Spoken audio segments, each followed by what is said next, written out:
مولانا مناظر احسن گیلانی رحمت اللہ علیہ نے لکھا ہے کہ خواجہ قطب الدین کا جنازہ پڑھنے کے لیے جو مجمع آیا ہوا تھا اس میں کم سے کم 15,000 محدث تھے، 50,000 قاری تھے، 80,000 ناظر قرآن پڑھنے والے تھے۔ ریل، موٹر، کار، ہوائی جہاز کچھ نہیں تھا، اتنی دنیا جنازہ پڑھنے آئی تھی۔ جب وصیت نامہ کھولا گیا، توجہ کرنا، بس یہ بات لکھ کر اگر آج آپ لے گئے تو انشاءاللہ میرا وعظ کامیاب ہو جائے گا، جلسہ کامیاب ہو جائے گا۔ وصیت نامہ کھولا، اس میں لکھا ہوا تھا میری نماز جنازہ وہ آدمی پڑھائے، میری نماز جنازہ وہ آدمی پڑھائے جس میں 3 شرطیں پائی جائیں۔ میری نماز جنازہ وہ آدمی پڑھائے جس میں 3 شرطیں پائی جائیں۔ پہلی شرط یہ ہے ساری زندگی میں، ساری جوانی میں آج تک ایک دل بھی اس کی جماعت کی نماز تو کیا تکبیر اولا بھی فوت نہ ہوئی ہو۔ ایسا آدمی میرا جنازہ پڑھائے جس نے جب سے ہوش و حواس سنبھالا ساری زندگی میں اس کی نماز نہیں، جماعت نہ گئی۔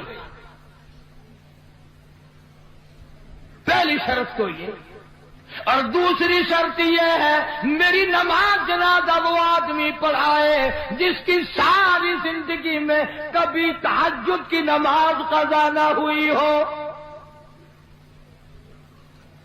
تیسری شرط یہ ہے میری نماز جنازہ وہ آدمی پڑھائے جس کی ساری عمر میں، ساری زندگی میں، بیماری میں، سفر میں، تندرستی میں، کاروبار میں، کسی حال میں بھی اس کی نگاہ غیر عورت پہ کبھی نہ پڑی ہو،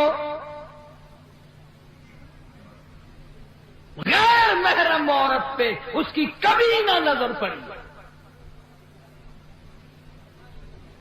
اب یہ تینوں شرطیں بڑی سخت، وصیت نامہ پڑھ کر سنا دیا گیا، کوئی آگے آنے کو تیار نہ ہوا، نہ محدثین میں سے، نہ مفتیوں میں سے، نہ قاریوں میں سے، نہ عالموں میں سے، نہ حافظوں میں سے، کوئی آگے آنے کو تیار نہیں۔ کیوں؟ سب کو یاد تھا بھی جماعت بھی کبھی نہ کبھی نکل جاتی ہے، تہجد بھی رہ جاتی ہے، اور دوستو سچائی کا زمانہ تھا اس لیے کوئی آگے نہ آیا۔ اگر آج کوئی یہ وصیت نامہ لکھ کر رکھے گا انشاءاللہ بغیر جنازے کے تشریف لے جانا پڑے گا۔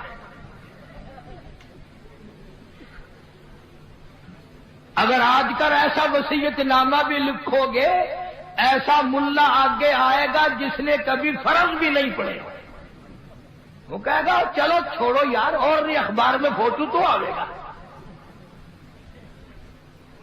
تینوں شرطیں بڑی سخت، خواجہ قطب الدین بختیار کاکی رحمت اللہ علیہ کی لکھی ہوئی شرطیں۔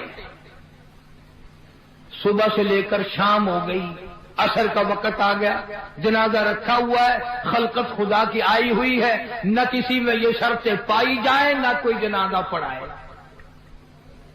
عصر کی نماز کا وقت جب قریب آیا، ایک آدمی صف میں سے نکل کر آگے آیا، جنازے کے قریب آیا اور منہ سے کپڑا اٹھا کے کہنے لگا او خواجہ تجھے کیا ملا، تجھے کیا فائدہ پہنچا، تجھے کیا چیز حاصل ہوئی، جاتے جاتے میرا پردہ کیوں کھول گیا؟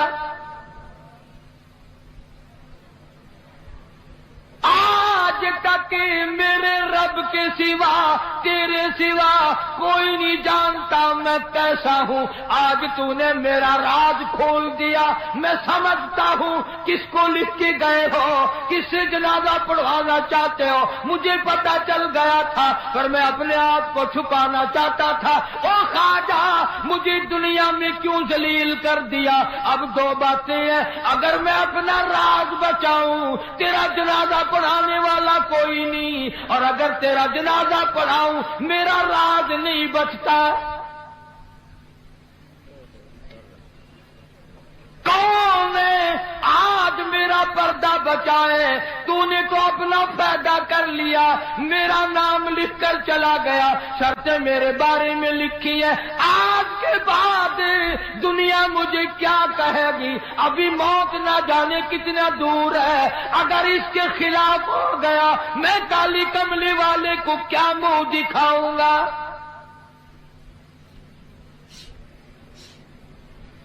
صفے بنوائی، جنازہ پڑھا دیا۔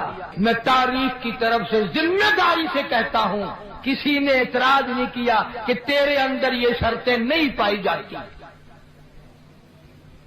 اب جس نے جنازہ پڑھایا، تم یہ سوچ رہے ہوگے کہ پتہ نہیں کس خانقاہ کا ولی ہوگا، کون مفتی ہوگا، کتنا بڑا پیر ہوگا، کتنا بڑا بزرگ ہوگا، خدا جانے پہاڑوں میں رہتا ہوگا۔ نہیں، اسی وقت میں جب یہ خواجہ کا انتقال ہوا ہے، فوت ہوئے ہیں، اسی وقت کا حکمراں، دلی کے تخت پہ بادشاہت کرنے والا خواجہ شمس الدین التمش تھا۔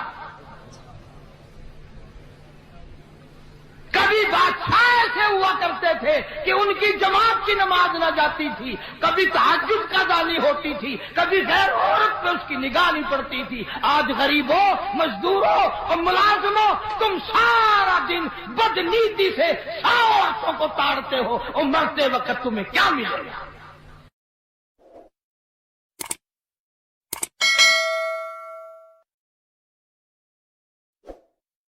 السلام علیکم ورحمۃ اللہ وبرکاتہ۔ بیان سنے حضرت مولانا قاری محمد حنیف ملتانی صاحب خواجہ قطب الدین صاحب کا جنازہ